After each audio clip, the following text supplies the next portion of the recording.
بسم اللہ الرحمن الرحیم۔ ناظرین، صابر شاکری کی طرف سے آپ سب کو السلام علیکم۔ آج آپ سے جناب کچھ خبریں ہیں، کچھ امپورٹنٹ خبریں ہیں، وہ شیئر کرتے ہیں۔ پہلے ذرا چھوٹی چھوٹی خبریں لے لیں، اور سب سے پہلے تو کیونکہ اس وقت بڑی مزے کی کیا کہنا چاہیے جنگ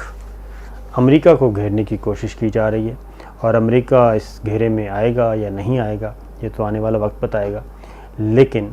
امریکہ کا جو مخالف اتحاد ہے وہ کافی سرگرم عمل ہے۔ اور سب سے پہلے میں ایک آپ سے خبر شیئر کرتا ہوں، اور وہ خبر ہے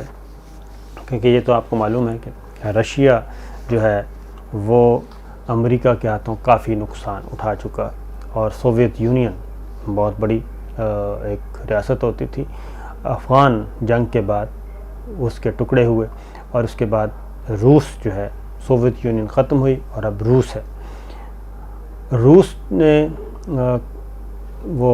کیا کہتے ہیں کہ جو سرد جنگ کا زمانہ اس کی شکل تبدیل ہو گئی ہے۔ آج کل جو ہے وہ سارا کچھ سائبر سائٹ پہ ہو رہا ہے جناب، سائبر جنگ چل رہی ہے، اور سائبر جنگ میں کیونکہ یہ چیزیں ہیں، یہ وزیر خارجہ امریکہ کے وزیر خارجہ ہیں مائک پومپیو، یہ اپنی طرف سے ہم کچھ بھی نہیں کہہ رہے، مائک پومپیو نے ایک انکشاف کیا ہے، اور وہ یہ انکشاف کیا ہے کہ جناب پچھلے دنوں چند روز پہلے روس نے ایک کیا کہنا چاہیے سائبر حملہ کیا، اور وہ اتنا شدید ترین سائبر حملہ تھا کہ اس نے امریکہ کے اداروں میں جا کے تباہی پھیلا دی، امریکی اداروں میں تباہی پھیلائی۔ اور یہ روس کی ایک انٹیلیجنس ایجنسی ہے SVR، بہت سپر کلاس انٹیلیجنس ایجنسی، اس کو کہتے ہیں جناب SVR، elite Russian intelligence agency. تو اس نے یہ کام دکھایا، اور اس کا انکشاف پبلکلی امریکی وزیر خارجہ نے کیا، اور انہوں نے جو تفصیلات بتائیں وہ یہ تھیں کہ رشیا کی طرف سے درجنوں، کوئی دو چار نہیں، درجنوں بیسیوں اداروں پہ، وزارتوں پہ سائبر اٹیک ہوا، سائبر حملہ ہوا، اور یہ وزارت تجارت، خزانہ،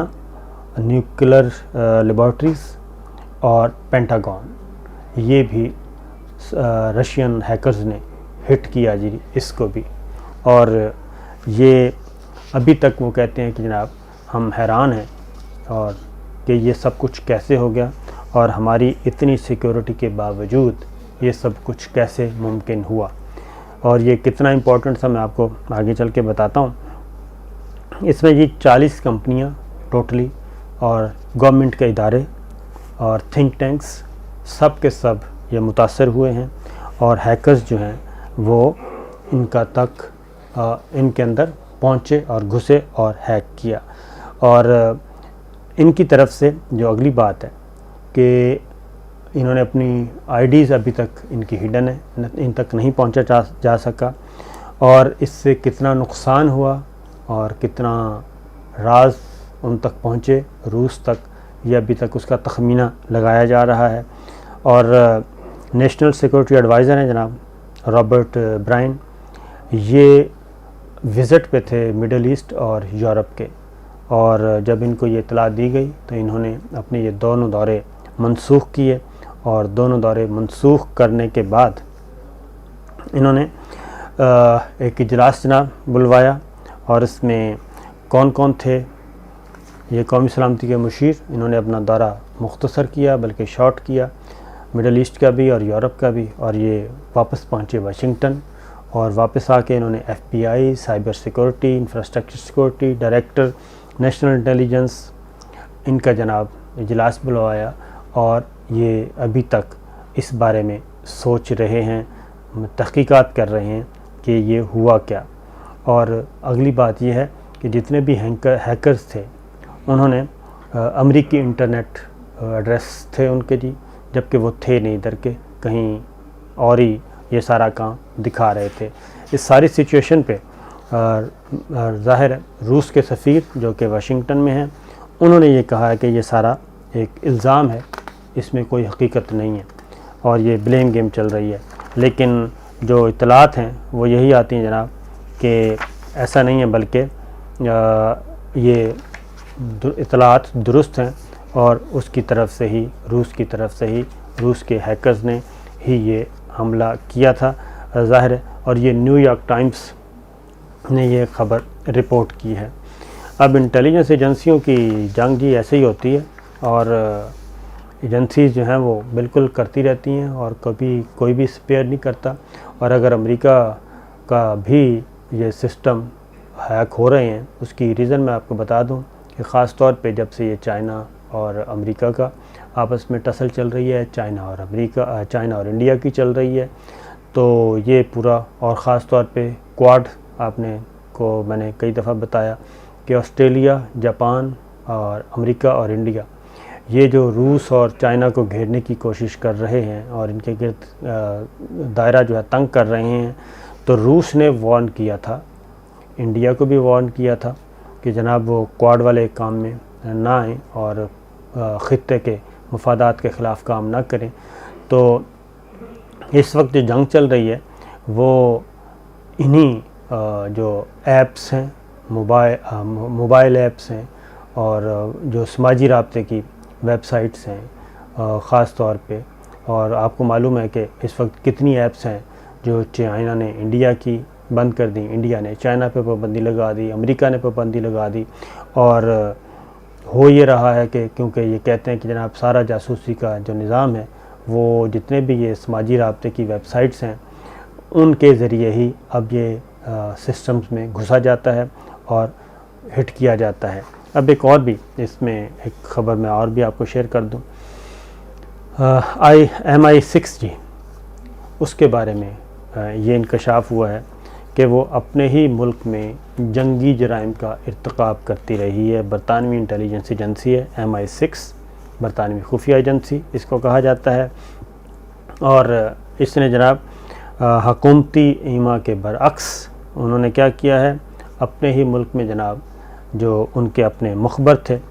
وہ جرائم میں، ان کے اپنے اہلکار جو تھے وہ جرائم میں ملوث قرار پائے، اور ایک رپورٹ آئی ہے چند روز پہلے انویسٹیگیٹر پاورز کمشنر آفس کی جانب سے سالانہ رپورٹ شائع ہوئی ہے، اور جس میں یہ بتایا گیا کہ برطانیہ کی خفیہ ایجنسی جو ہے وہ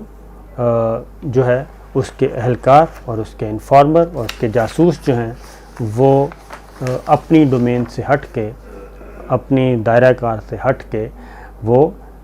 کیا کہنا چاہیے، برطانیہ میں بھی اور برطانیہ سے باہر بھی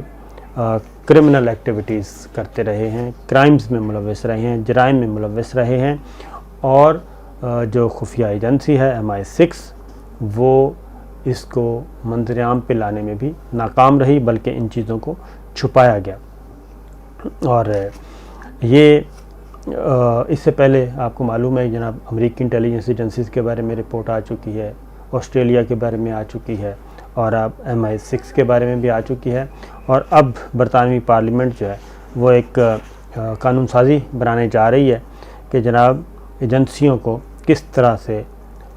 کنٹرول کیا جائے، اور ان کی ایکٹیویٹیز کو اور ان کے بھرتی کرنے کا طریقہ کار کیا ہے، اور پھر ان سے جو کام لیا جاتا ہے اس کو قانون کے دائرے میں رکھا جائے۔ اس کے لیے یہ ایک ایکٹیویٹی شروع ہو چکی ہے۔ مجھے نہیں لگتا، آپس کی بات ہے کہ وہاں کی MI6 کو وہاں کا جو پولیٹیکل سسٹم ہے وہ اس کو کنٹرول کر پائے گا، اور اس کی ریزن یہ ہے کہ اگر خفیہ ایجنسیوں کے معاملات کو اگر اوپن کر دیا جائے تو پھر تو سیکرٹ ایجنسی تو وہ نہ ہوئی، پھر تو وہ ایک عام ادارہ ہی ہوگا جس کے معاملات خفیہ نہیں ہوں گے بلکہ اوپن ہوں گے، اور وہ کسی وقت کوئی بھی ہو سکتا ہے، کیونکہ اس کی ریزن یہ ہے کہ MI6 نے، وہ MI6 ہو، CIA ہو، ISI ہو، موساد ہو، را ہو، ان کے تو ایکٹیویٹیز ساری پراکسیز کے ذریعے ہوتی ہیں، اور پراکسیز کے ذریعے پراکسیز بنائی جاتی ہیں، اور ان کے ذریعے اپنے مفادات حاصل کیے جاتے ہیں۔ جو بھی اسٹیٹ افیئرز ہوتے ہیں، اسٹیٹ انڈسٹریوں کو واچ کیا جاتا ہے، اور اس میں انٹیلیجنس ایجنسیز کے جو ہوتے ہیں جی ضابطے، اس میں کوئی رولز ریگولیشن کوئی نہیں ہوتے، بلکہ یہ اس میں بھی کوئی وہ کیا کہنا چاہیے، بس جو سمجھا جاتا ہے وہی کیا جاتا ہے۔ اب ایک اور بھی ہے کہ امریکہ کے گرد جو دائرہ تنگ کیا جا رہا ہے، روس نے امریکی سرحد کے قریب یہ اپنے دنیا کا تیز ترین طیارہ تعینات کر دیا ہے، اور روسی عسکری حکام کے مطابق بحری بیڑے کے میگ 31 طیاروں کے گروپس نے ڈیوٹیاں سنبھالنی ہیں، اور اس کا مقصد روسی میڈیا کے مطابق جناب روسی بحر الکاہل کے بیڑے کے کمانڈر ایڈمرل سرگئی ہیں۔ انہوں نے کہا ہے جناب فضائی حدود کو کنٹرول کرنے کے لیے روس نے دنیا کے تیز رفتار ترین جو ہیں وہ میگ 31 انٹرسیپٹر لڑاکا طیاروں کے گروپ کا کورس جو ہے وہ تعینات کیا ہے، اور اس کا مقصد واحد یہ ہے، اور یہ روس کا یہ مشرقی علاقہ ہے جناب، امریکی ریاست الاسکا اس کے قریب ہے، اور وہاں پہ یہ انہوں نے تعینات کی ہیں۔ اور روسی کمانڈر نے مقامی اخبار کو بتایا بھی ہے کہ 1 دسمبر سے بحری بیڑے کے میگ 31 طیاروں کے گروپس نے ڈیوٹیاں سنبھالی ہوئی ہیں، اور اس کا مطلب یہ ہے کہ روس کے مفادات کا جو ہے وہ تحفظ کیا جائے، اور امریکہ کی طرف سے اگر کوئی کیا جاتا ہے ایسا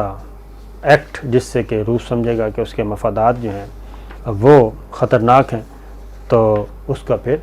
کیا جائے گا، تدارک کیا جائے گا۔ ایک اور خبر بھی ہے، اور وہ خبر ہے کہ جناب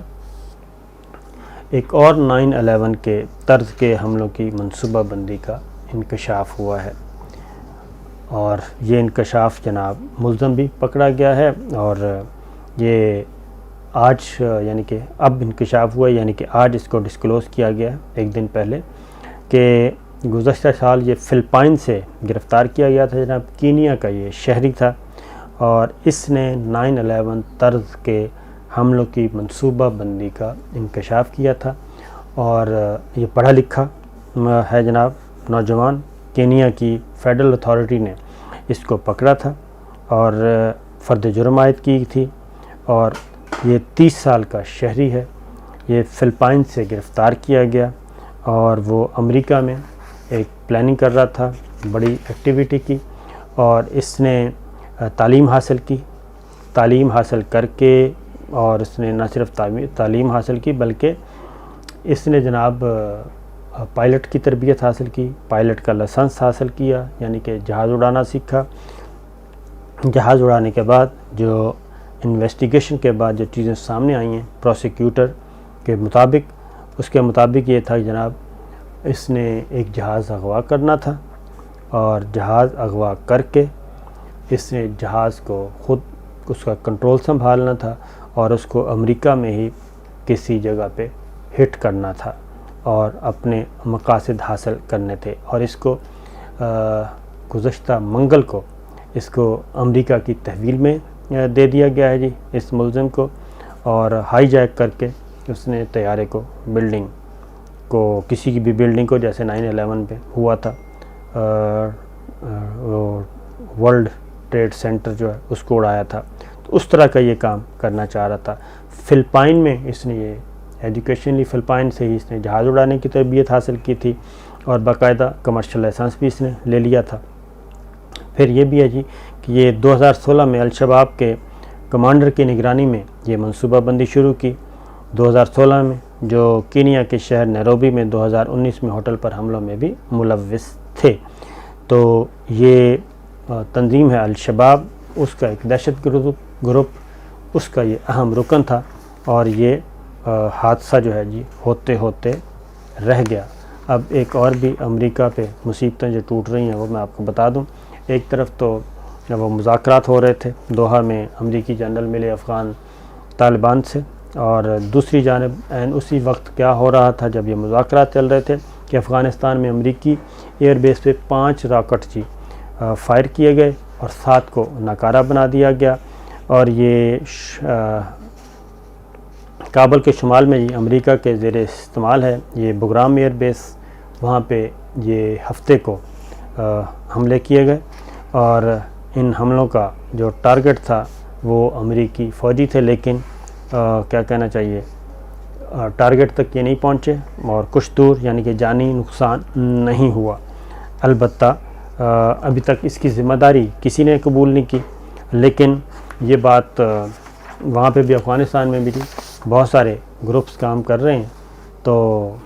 لگتا یہی ہے کہ یہ بھی ایک پراکسی کا ایک حصہ ہے۔